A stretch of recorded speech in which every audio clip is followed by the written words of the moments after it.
You told me, we heard about that the Vedas say that don't make any images of the God. Yeah. Whoever worships anything which has been created throws himself in darkness, right?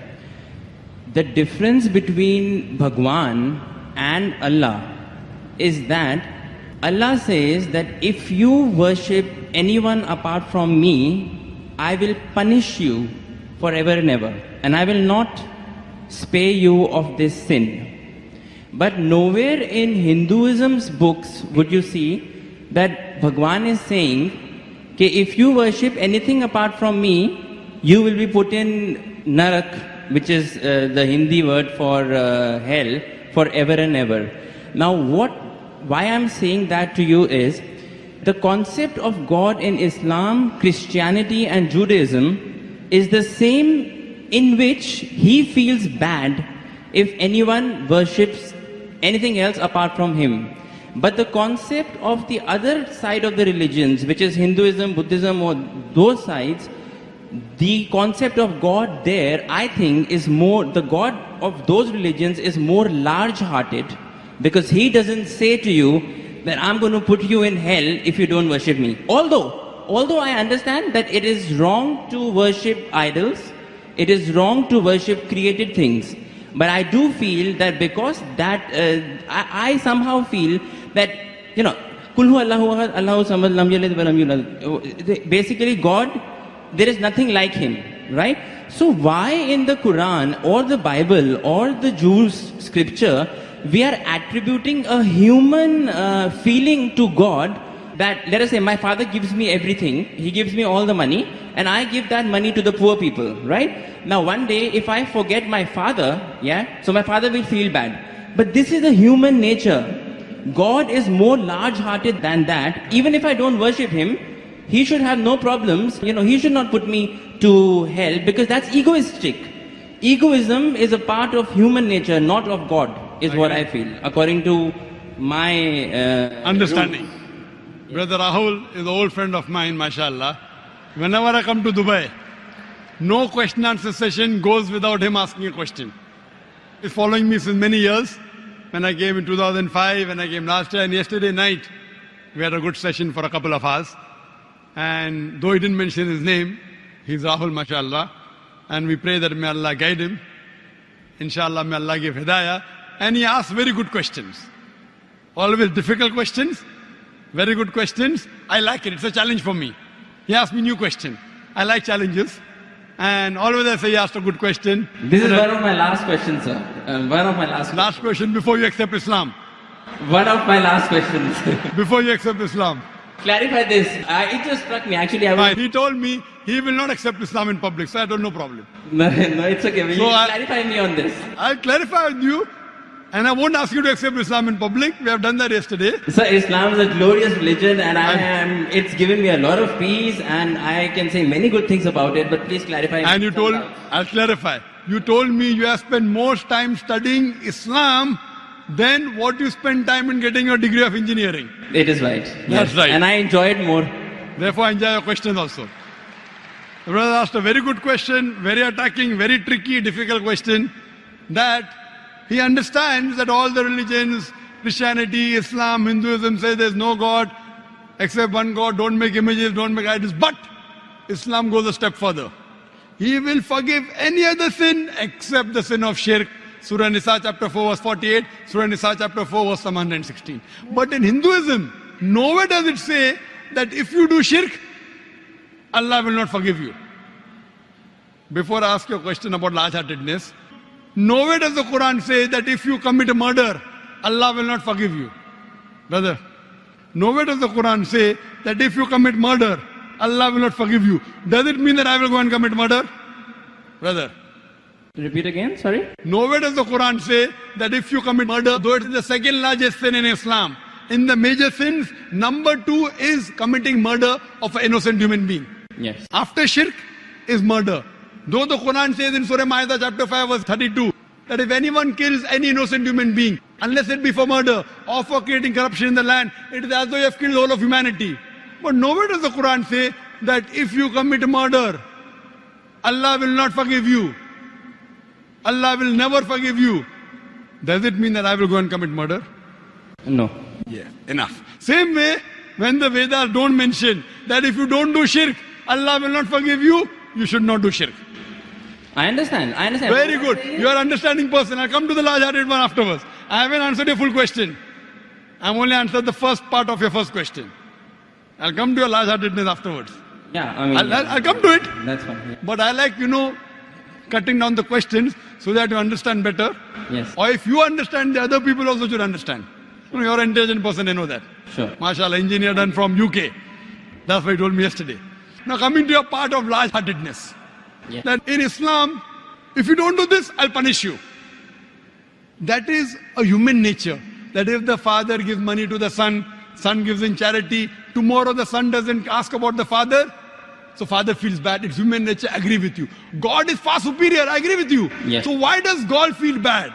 Yes. Very good question, very intelligent question. Inshallah, you will get convinced. I won't ask you to accept Islam in public. Sure. That we have done that yesterday. Yes. The Quran says, Allah subhanahu wa ta'ala does not require you, you require him. Now coming to the question. Now I'm making your question more easy. Why we have to say Allahu Akbar, Allah is the greatest? Allah asks you to say Allahu Akbar, Allah is the greatest. Tomorrow if you don't say Allah is the greatest, do you think Allah will become less? No. No. Yeah. Whether you say or not, Allah is already the greatest. Irrespective whether you say or not, it will make no difference, not even an iota of difference. He is already the greatest. He will remain irrespective whether you say or not. Why does he ask you to say that is the question. The question is, Allah subhanahu wa ta'ala knows the human psychology. For example, your mother has a heart attack. And now, you have heard of a very famous heart specialist in the world. If you know he's famous, he will give you some advice for your mother. Another person who's unknown, he comes and gives you advice. Whose advice will you follow? Repeat again, sorry. If your mother has a heart attack, Yeah.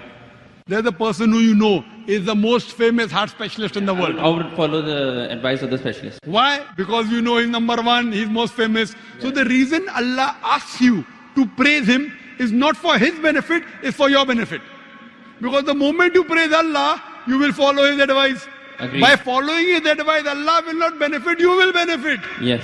By the doctor giving advice to you, he will not benefit. Yes, you may give him fees so that way he'll benefit. You aren't giving any fees to Allah. Yes. So Allah doesn't benefit anything. But the moment you praise him, it is human. When you say Allah is the most wise, Allah is the greatest, Allah is the most merciful. Most wise, he gives advice, I'll follow. Most greatest, I'll follow him. Most merciful, I'll follow him. So you say all these praises not to benefit him, to benefit yourself. Agreed. Yes. So when you worship him, it does not benefit him, it benefits you. Yes. When you follow the advice of the doctor, it will benefit if you give him fees. Yes. You don't give any fees to Allah. Yes. It benefits you. Yes. So same way, Allah is large-hearted. By punishing you, do you think he will benefit? No. By punishing, he becomes I'm coming to it, brother Rahul. Yeah. Let me complete my answer. Sure. Yeah. By punishing you, he will not benefit, but he is giving you a fear. Why?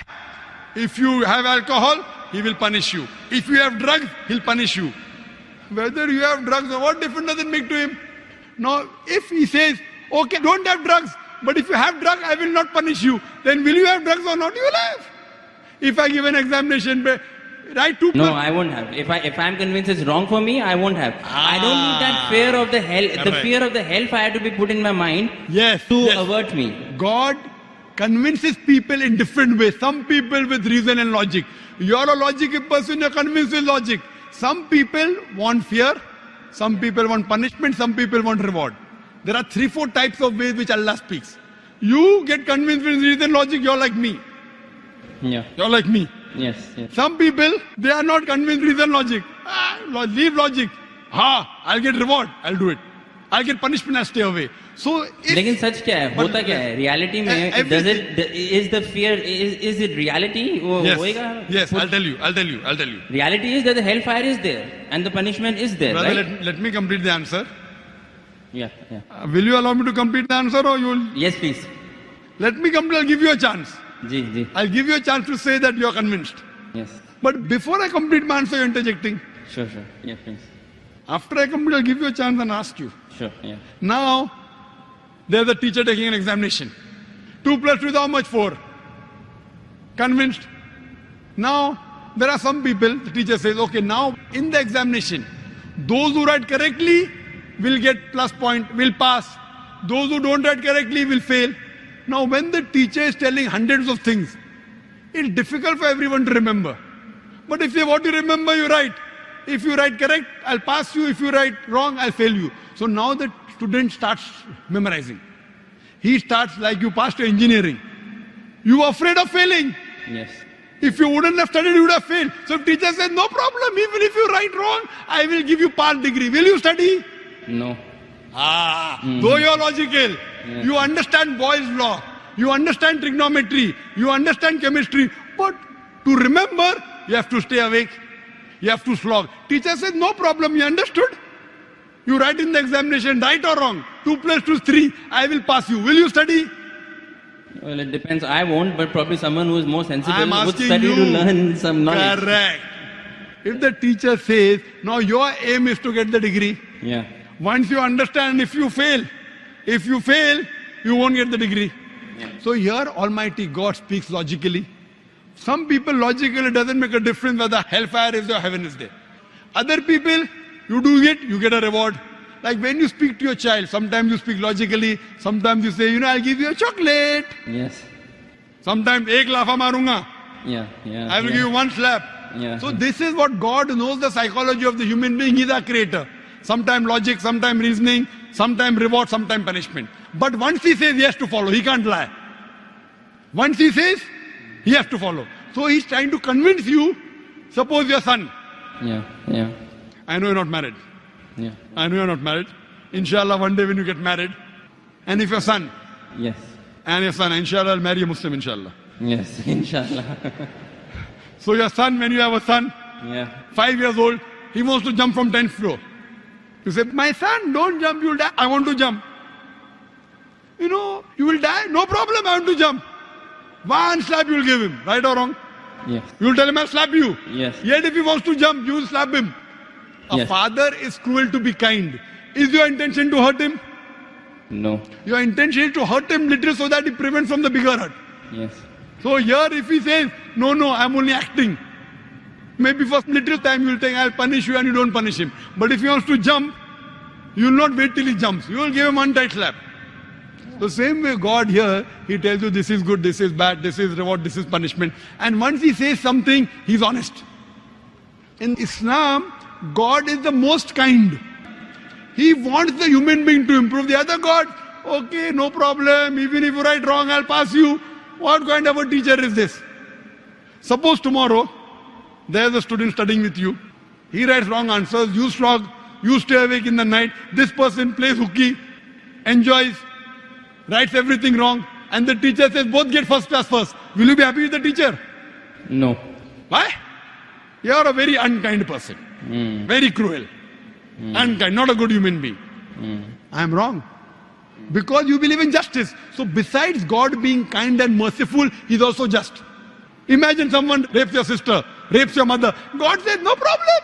I'll forgive. On the day of judgment, won't you tell God? Why No, did you not that's punish okay. him? No, that's okay. I'm talking about Wait, God being egoistic on his own He self. is not egoistic at all. No, but he's saying It if you makes- do shirk, then I will put you in hellfire forever and ever. I'm not saying that he should not punish wrong deeds. But he is putting on his own self that if you associate partners with me, along with worshipping me, if you worship someone else, even then I will not forgive you. That's the right thing. That's Because egoism. If the doctor says, Yes. if suppose the heart specialist tells your mother, see, this is a good thing, have only this medicine, nothing else. Someone else says, okay, have this medicine also. So that heart specialist tells you, if you mix it with something else, the mother will die. So will you listen to somebody else or not? Will you listen or not? Heart specialist saying, don't have anything else except this sorbitrate. Keep it below your tongue. Yes. Now another doctor comes, I'm a very good doctor. You don't know him also.